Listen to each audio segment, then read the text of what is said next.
后来乡亲也爱注意这2天的空气品质哦，尤其是南部地区。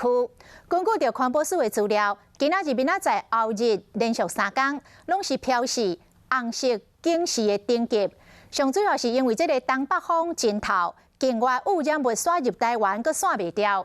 要提醒咱的乡亲，尤其是敏感的族群，这3天尽量莫出门。天顶看起来普普。台南地区26号透早就算出日头，不过看起来也是拢真雾，因为东北风真强，甲境外污染物吹入来台湾。中南部地区拄好伫风尾处，扩散条件歹，造成污染物累积，空气品质嘛无好。呼吸上面啊，心情都不是特别好。灰蒙蒙的，但是没有，应该是算是常态吧。自环保署的资料来看，云林、嘉义以南空气品质拢是红色警示，尤其28号大陆冷气团落南，东北季风真强，污染的状况会更加严重，一直到29号。由于那个本地那个扩散不好，还有加上一部分的一个外来的一个境外的一个影响所造成的。